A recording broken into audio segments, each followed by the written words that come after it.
para el cuidado del desarrollo del país. Bueno, y por segundo año consecutivo, los usuarios calificaron con nota roja al sistema de salud, así lo indica la séptima encuesta sobre esta área, donde la nota fue un 3,5, y queremos analizar este tema, y para eso nos encontramos con el académico del Instituto de Salud Pública de la Universidad Andrés Bello, Manuel Nostroza. Gracias por este contacto.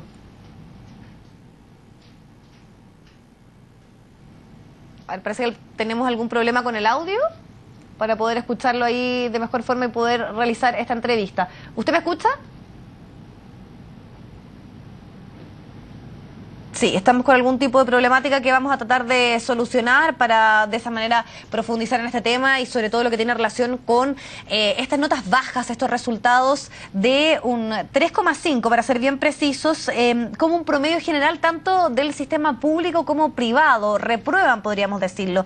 Y lo que sí llama la atención es que en el caso del sistema de salud público la nota es un 3,6, y en el caso de las ISAPRES, un 3,2, es inferior el sistema privado versus lo que ocurre con la salud pública en nuestro país. Además, también hay bastantes puntos interesantes de analizar que tiene que ver, por ejemplo, con la satisfacción de las personas que utilizan estos distintos sistemas versus la percepción. Ahí también hay bastantes diferencias.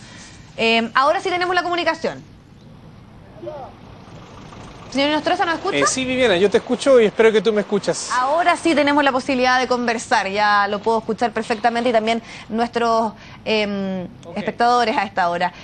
Bueno, estaba yo comentando que hay una reprobación en general, podríamos decir, tanto al sistema público como al privado, pero llama la atención que en el caso de las ISAPRES el promedio es menor.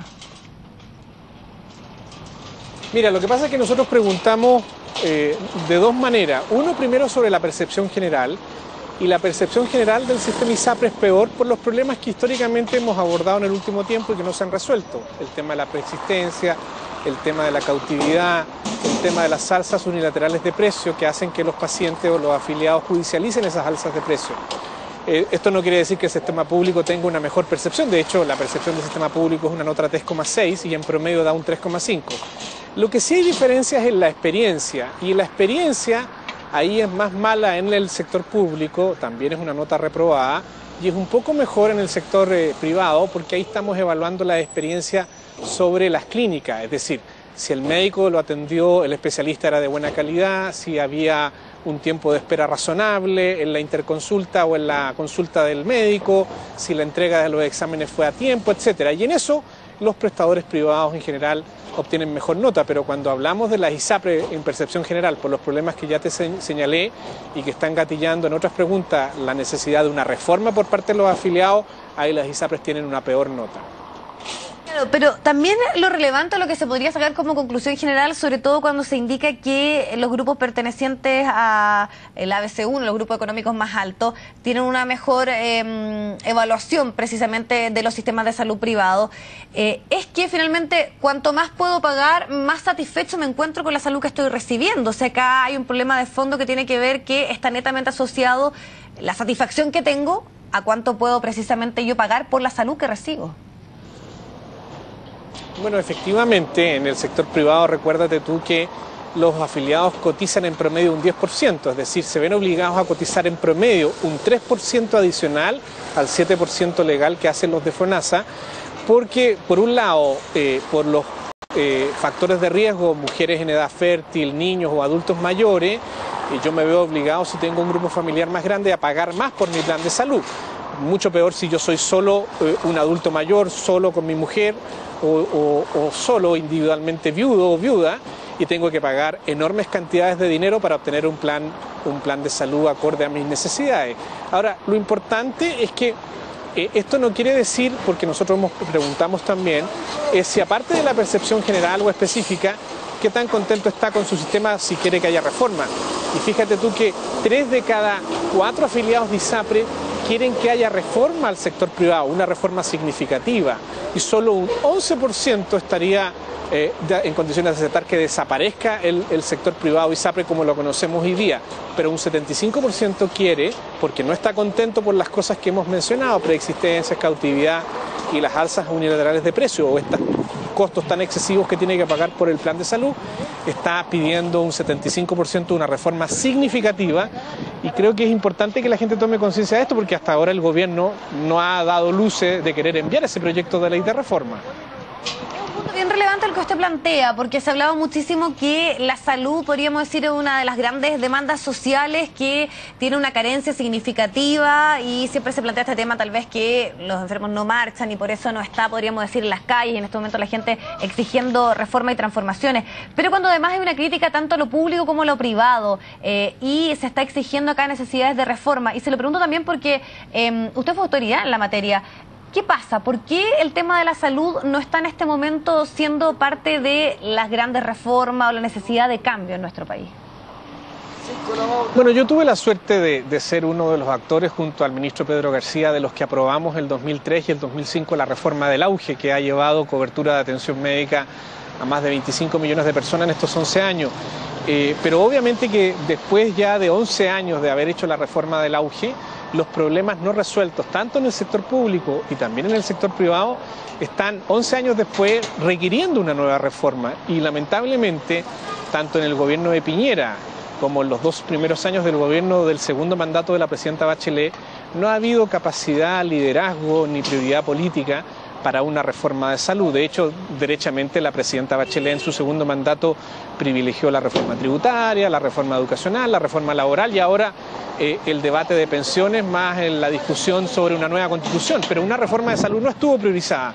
Y yo creo que inevitablemente, dado estas encuestas y los estudios de opinión de otras universidades u otras instituciones que son similares a los nuestros, estamos llevando a que probablemente va a ser un gran tema de debate para la próxima elección presidencial, que se va a iniciar el debate del próximo año, la necesidad de acometer una nueva reforma de salud, no solo del sector privado, sino que también del sector público. Y tal vez eso explica que no haya una marcha masiva, porque en realidad, a diferencia del sistema de pensiones, no es que el sector privado no solo no funcione bien, sino que también, donde hay 13 millones de afiliados en el FONASA, en lo público, tampoco funciona bien. Entonces tendríamos que hacer una marcha con 17 millones de personas en las calles reclamando porque el sistema no está dando lo que la gente espera.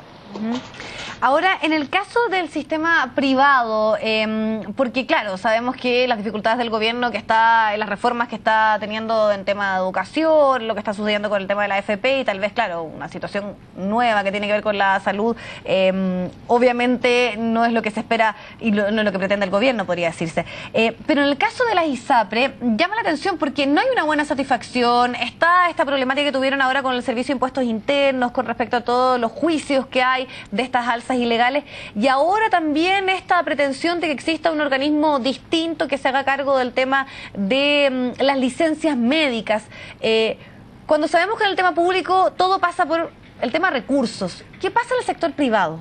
¿Por qué no se han hecho estas modificaciones y por qué no han venido una propia voluntad, podríamos decir, de los actores en esta materia?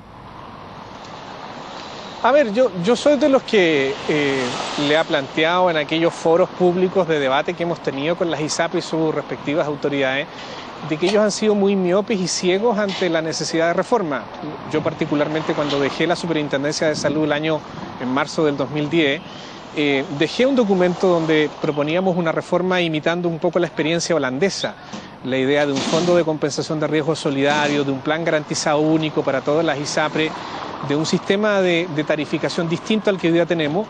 Y en aquella época las ISAPRE dijeron, bueno, viene un gobierno de derecha, probablemente no vamos a necesitar hacer reformas porque un gobierno de derecha nos va a proteger. No pasó eso en un gobierno de derecha. En el gobierno de Piñera y con Mañalich, las ISAPRE tuvieron todos los problemas de judicialización, de tablas de factores de riesgo, de la judicialización de las alzas de precio base. Piñera hizo 2 comisiones presidenciales, envió un proyecto de ley y finalmente nunca hizo reforma. Y en el gobierno de la presidenta Bachelet, donde pudiese haberse hecho una reforma, yo creo que la indefinición de actores que hay en el gobierno de Bachelet, que no quieren que las reformas de ISAPRE se implementen o quieren lisa y llanamente que las ISAPRE desaparezcan y vayamos todos al FONASA, finalmente impidieron el acuerdo político de hacer una reforma. Y yo creo que esa indefinición también le está pasando la cuenta al gobierno de la presidenta Bachelet, porque si hoy día el presidente Bachelet tiene 15% de aprobación, entre otras cosas, es porque el tema de salud no ha sido resuelto, tanto en ISAPRE y digo también tanto en FONASA. Ok, le queremos agradecer muchísimo su tiempo. A partir de los resultados de este estudio también hablamos un poco más en general de lo que está ocurriendo con la salud en nuestro país. Muchísimas gracias.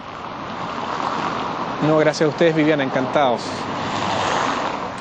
Vamos a revisar nuevamente acá en Noticias y Perspectivas lo que les presentamos.